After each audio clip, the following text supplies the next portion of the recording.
welcome to issue 181 of Critical Encounters, a podcast about Marvel Champions, a living card game by Fantasy Flight Games. Here, we take a good look at the most critical piece of the game, the encounter sets. We'll discuss those poorly understood characters, unfairly labeled villains, and their various plans to shape humanity and benefit the planet, as well as those so-called heroes intent on thwarting them. I'm one of your hosts, Steve, and joining me tonight is Mike. Hi, Mike. How's it going? Hi, Steve. It's going okay. How you feeling tonight? Yeah, I'm feeling okay. I'm a little worried about our friend here, though. His eyes are a little more yellow than usual. Yeah. Our friend is Daniel. Hi, Daniel. How you feeling? Hi. It's nothing, Mike. Don't worry. Oh, okay. Just jaundice? Yeah, I haven't had enough bananas. Okay, cool. Okay. Just I making think sure. that's what it is. Elsa, do you want to ask Steve what's on his mind tonight? What's on your mind tonight? Oh, Elsa, thanks for asking. What is on my mind tonight is who is a patron. This is a patron thank you. What's on my mind tonight? We want to thank Joao H., one of our patrons, for listening to the show, donating to the show. We love the support. We are very, very appreciative of all the support that we are getting from our patrons. And as a thank you, we want to give Joao a new job here in the lair. Because, Daniel, have you noticed that there are like spots all over the place? Yeah. What is up with that, Steve? Yeah, well, okay, Mike's in this spot world kick, and he just keeps leaving his spots all over the place. And I've seen multiple minions just like accidentally fall into them and just disappear. Is this because he's still like worked up about, blowing up the lab and stuff? No, I don't know. I don't really know. Or is this just like one of his new hobbies? One of his new hobbies. And these spots definitely need to be cleaned up. Sure. We used to have a card shark, and I think it fell in one of the spots. I think we even lost a developer in there a couple issues ago. So, yeah. Joao, you are our new spot cleaner for the Secret Lair. And thank you very much. Yes. Thank you. Mike, is there anything you want to say about these things? Sorry, I wasn't listening. I was somewhere else. He had his head in a spot. I love it. Well, I got to do the what's on your mind tonight because, Daniel, you're going to be doing a lot of talking tonight, aren't you? Oh, I do have a story to tell. Yeah, because we are going to look at the Mystique modular set, which is our first modular set that we're going to do out of the Mutant Genesis campaign box. So where do we find this in the box? Does it belong in it? It's just number one? This gets used in Sabretooth and Mansion Attack. Sabretooth. That fella might come up in my story tonight. Oh, excellent. Well, I'm going to sit back and relax and just listen to Daniel tell us a tale. Mike, you ready? You out of one of your spots? You have my full attention. Always do. All right. Now, here on Critical Counters, one could reasonably argue that we are, on the whole, villain apologists. I mean, that's true, right, guys? As long as that villain is not the Balaclava, yes, absolutely. I mean, we go to some distance, some lengths to articulate the various ways in which our baddies are only so because of circumstances often beyond their control. And I also think, guys, that it's fair that we do that. Now, I agree with that. Yes. Thank you, Steve. Now, I have been charged with the somewhat enormous task of Mystique's background. Now, I'll tell you right now that I'm only covering some of it because what I find fascinating about her isn't any of the nefarious plans she could concoct, any notorious underhanded schemes she may be a part of, but rather, I'm interested in the cost of her being her. See, I think that's what's most compelling about the mutant stories, such as I know them from Marvel, is that there's this enormous toll taken on all the characters just by virtue of something entirely beyond their control. They never asked for their difference, but are forced continuously to live within and against it as they navigate the hurdles and complexities of their lives. It must be weird. And if your mutant superpower manifests like Mystique's, it has to be triply harrowing to the psyche and the soul. Well, why? Because on the most basic level, you know what she is, guys? She's an actor, a person who plays 1,000 parts but never really knows any of them, who possesses merely a superficial understanding of the beings she impersonates. She can look like you easily enough, but she can never be you. And over time, what that must do is potentially catastrophic. Maybe even enough to drive you bad. Might she have a crisis of identity? I think maybe. Now, Mike, added to this notion is the fact that Mystique is very old. Do you guys know how old she is? You mean like the character or like since she was written? The character. Oh, no. I don't think I know enough of her childhood to even hazard a guess. So she's very old. She's been consumed by her powers for over 100 years, maybe even 150 to be more exact. Even her name, Raven Darkholm, is a fabrication brought forth in a moment of whimsy. Thank goodness. I was going to say. That better not be her birth name. No, it's not. Now, lots of actors have discussed the psychic toll their profession has taken on them. You're constantly in the process of splitting your identity, fragmenting the self until, after a certain number of roles, of incomplete research into them, you may no longer remember or have access to the you that used to be you or that you thought was at one point you. You know what I mean? Crisis of identity. To inhabit the physical world of another as you desperately try to come to grips with the emotional one pulls the self in too many directions to deleterious effect, gentlemen. It sounds like we've always had a trouble with you in this game, and so has Mystique. Yeah. Mystique is the embodiment of that trouble. Yes. Yeah. Right. Mystique, you are not Squirrel Girl. Unless you are. Wait, no. Okay. Now, we know nothing of Mystique's younger years, really, before the age of 12 when she appears suddenly in the comics, first using her powers as she just struggles to survive. Who are her parents? What's her nationality? Who knows her? Where was she born? We have none of those answers. And maybe it's the fact that she's so wholly without origin that she can stay sane through the terribly long lifetime her powers have granted her. I don't know. Her first friend, who is also her first love interest, her first companion, the impetus of all her early movement as a character, a believer of things, as a doer, is another mutant, Irene Adler. Now, the two of them forge a unique bond as they try to control their powers, as they help each other try to understand the uniqueness that defines them. Adler can see into the future, and what she spies horrifies her. And the two dedicate themselves to the impossible task of thwarting impending disaster that they can neither explain nor control. Adler is blinded, literally, by her vision, and the two come to see, quite consequentially, the divide between the easily accessed personal gain and the burden of attempting to reign over the more universal problems that vex humanity. In short, gentlemen, they cannot save the world, maybe can't even save themselves, but their powers grant them a facility and safeguard against the terrors of the world. Now, Mystique learns many roles in her youth, becoming so many different people, but she can never fully inhabit them. For a while, this one kind of blew me away, guys. For a while, she literally is Sherlock Holmes. Oh, I was going to say Irene Adler. Yes, but what Conan Doyle has given us isn't Mystique, but the male character we all know and revere. She played the part only to see it bastardized by a literary know-it-all. She fought crime, she caught bad guys, and all the while the credit belonged to personas she created. For the mutant strain that ran through her rendered her a pariah when in her natural form.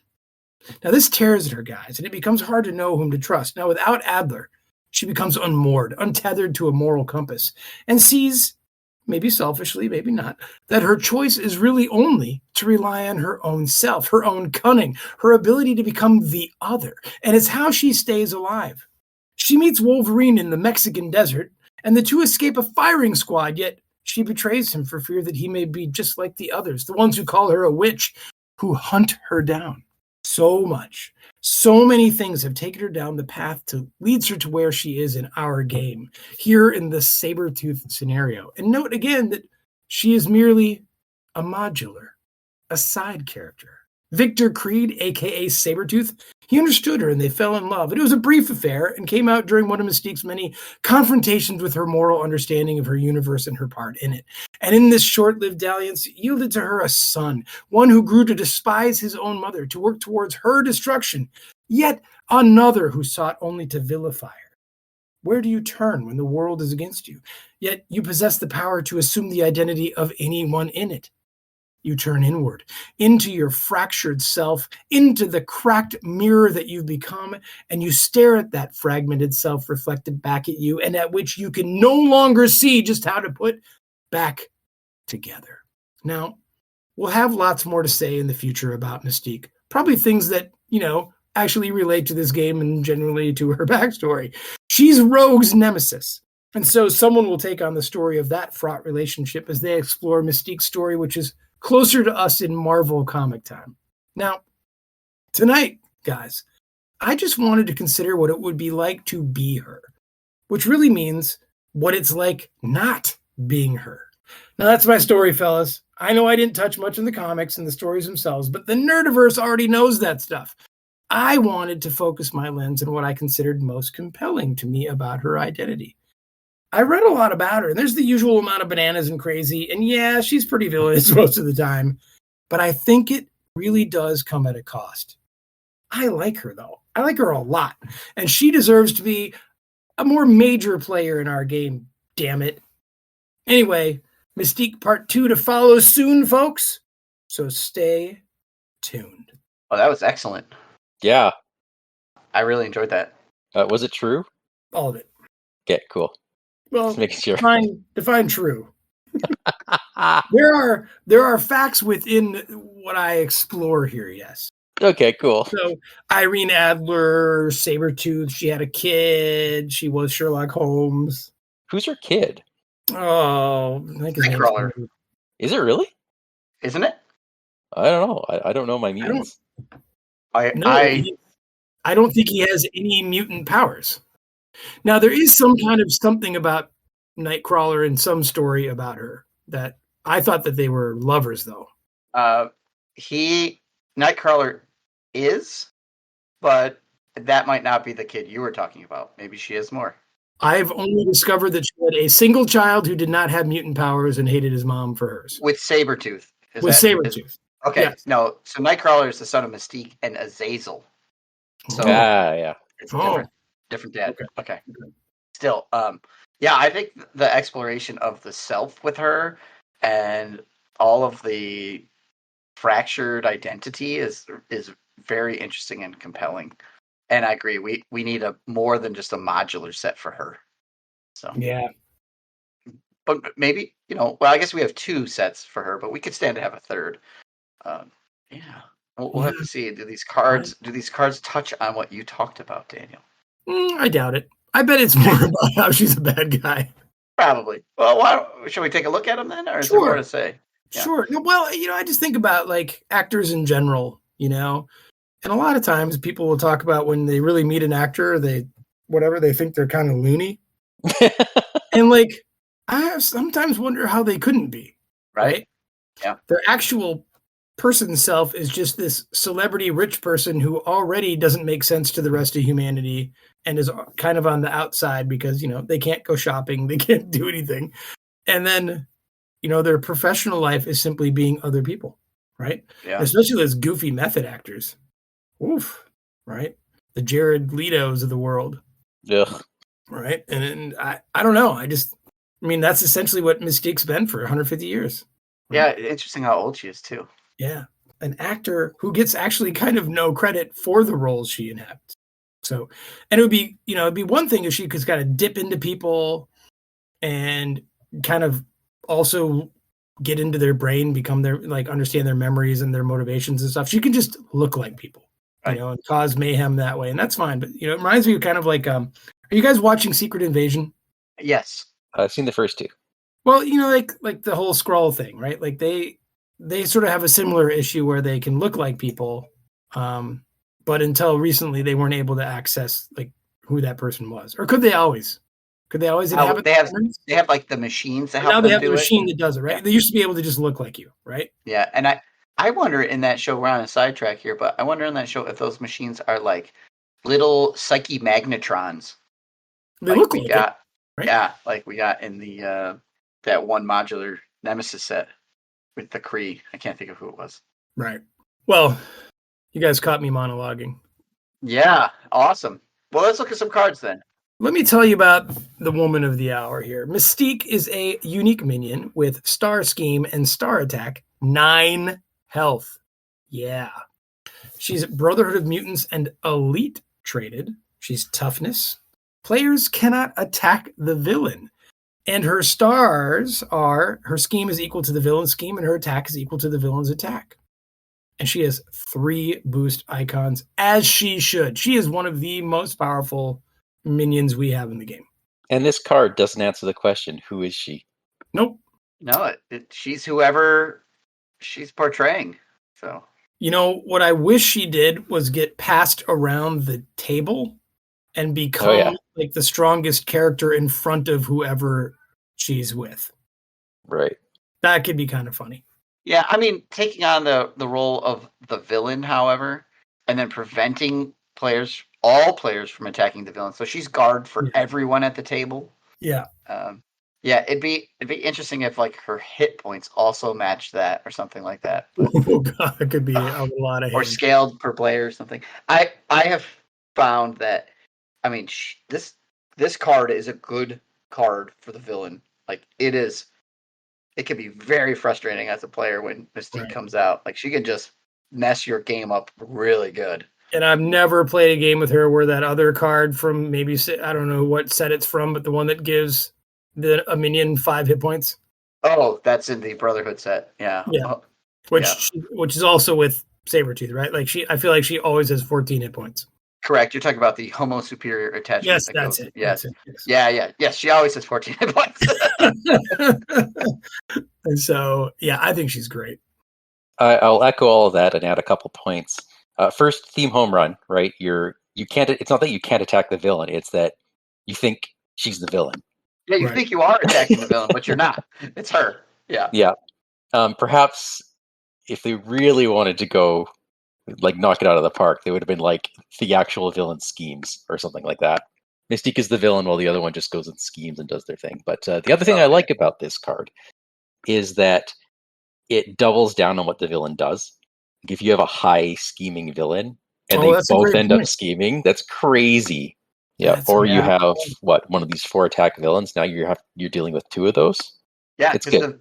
The villain still attacks her schemes, and then she attacks her schemes for the same amount. So, yeah. Except she's not villainous. Yeah. So, yeah. Which maybe would make her just like a little too powerful, but still, they gave her toughness instead. Yeah, I mean, in the games, I mean, she appears a lot, right? And I feel like she shows up on the table and every player, and this is why, Steve, I like your idea of maybe a per player hit points thing, because a table of 3 people can take her down in a round before, because you have to, right? You have to. Yes, you have to. Yeah, so if she had villainous, that it wouldn't be too overpowered because the chances of her using it are slimmer. Yeah. You know what? It's a fun scenario to put her in. I don't know about the rest of the cards, but Light at the end, the Sinister Six, where she would be changing which villain she is as the villain token moves. So she'd be a different villain every time. That'd be kind of neat. So, and you couldn't go after them. Very and she has just as many hit points that they have. Yeah. That could be fun. That is cool. I like that. Yeah. And you don't get the benefit of knocking her out either. No. That's awesome. Okay. All right, well, there's some more cards. Mike, do you want to do the next one? And her deck is really defined by her treacheries, yeah? Yeah. So let's hear about them, gentlemen. Shapeshifter surprise! Shapeshifter traded. When revealed, shuffle this card into your deck. This card gains Surge. Forced response. After this card enters your hand, Mystique activates against you. Otherwise, search the encounter deck and discard pile for Mystique and reveal her. Yes. And the discard pile. That's the surprise. yeah, really, really good. Yeah. 2 boosts, so that's nice and solid.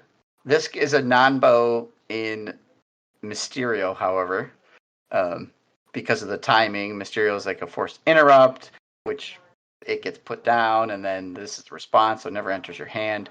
So that's a little funky timing there. But in everything else, this is a great card. Oh, yeah, you're right. The timing is wonky. Okay. Yeah, because this is like when you draw it, and it's an interrupt, so it would get put down face down as an encounter card. You would go up against, and then you flip it over eventually, and it would surge, and it would end up back in your deck. So you just keep adding more and more cards. So it does something, but it never does the surprise part of it. Well, that's interesting. Okay. Yeah. So it surges. Okay, cool. Yeah. Not much else to say about it, except I'm glad they have another way of fetching Mystique. Yeah. How many of those are there? Just the one, I think. Just the one? The one. Yeah. But it's neat, too, because it does take up space in your hand. So you lose out on a card when you go to draw it, and you get Mystique. So you're already behind the 8-ball. I like that. All right, well, there's another treachery here I'll tell you about. It's called Infiltration, and there are 2 of these. This is also Shapeshifter traded. Has a, when revealed, shuffle this card into your deck. This card gains Surge. Forced response, after this card enters your hand, discard an ally or support you control.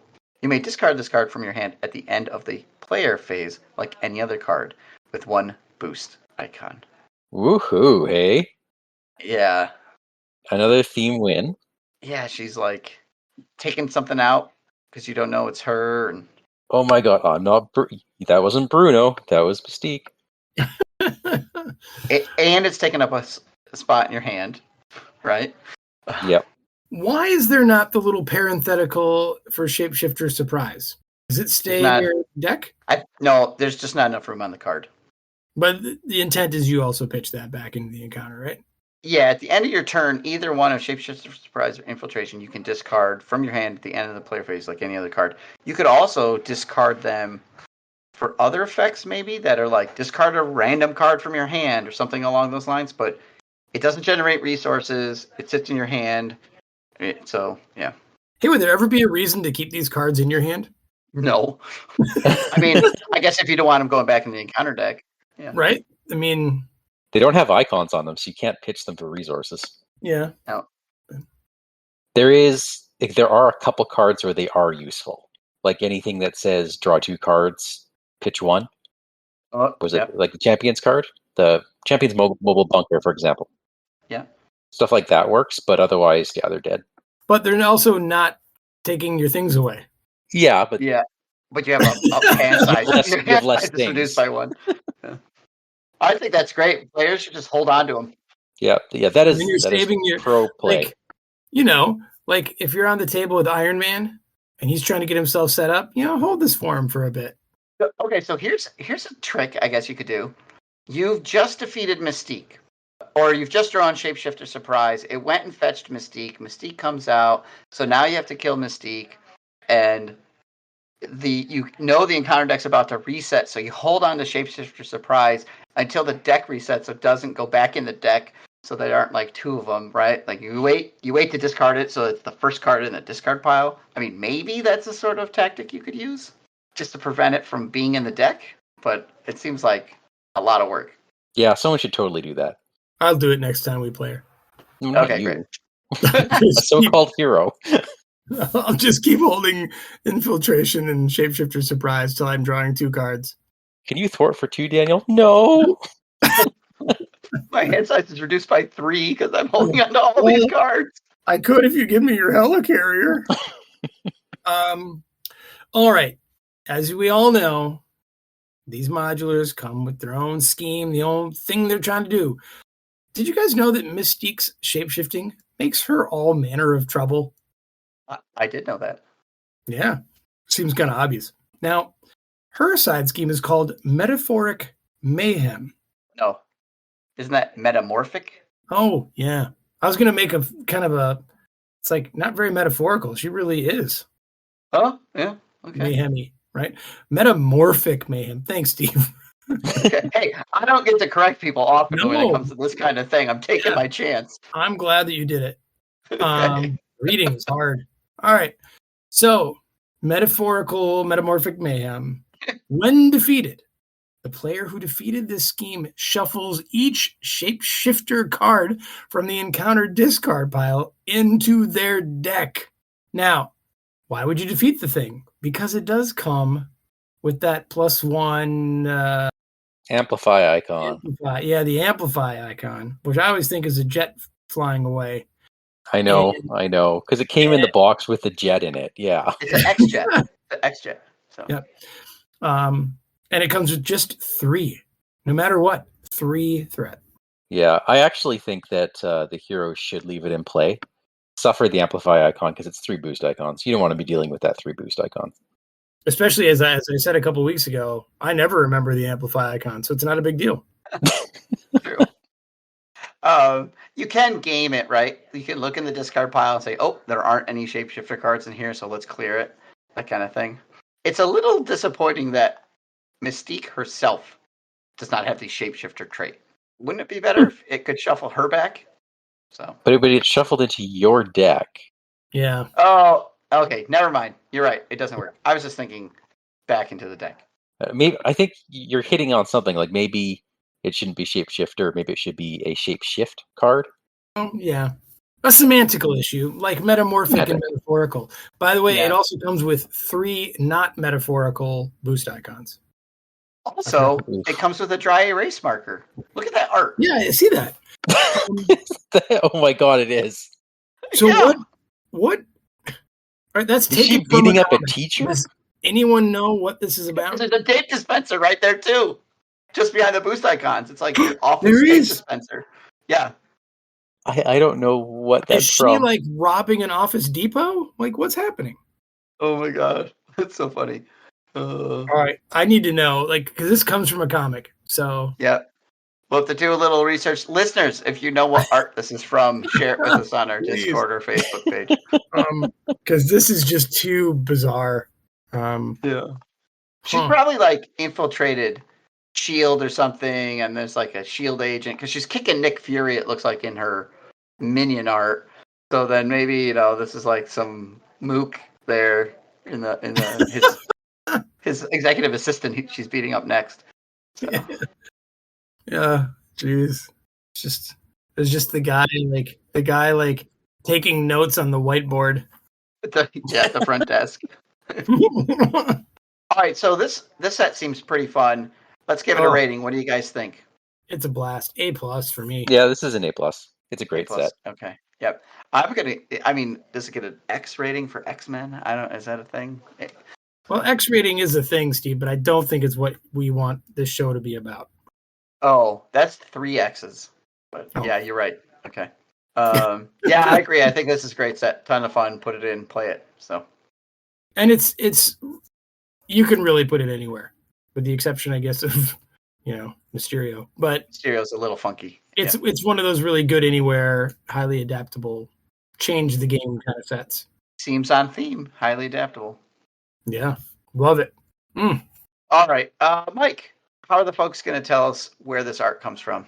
Where the art comes from, and what was that guy writing that prompted that response from Mystique? You can email us at criticalencounterspod@gmail.com. We are Critical Encounters on Facebook, and you can find our YouTube channel or Patreon by searching for Critical Encounters Podcast. And on Discord, we are Hardane, Big Foam Loaf, and Margaret Duke. If you like our show, tell your friends. If you don't like our show, tell your enemies. Mystique, take us out. I'm not a woman to be trifled with.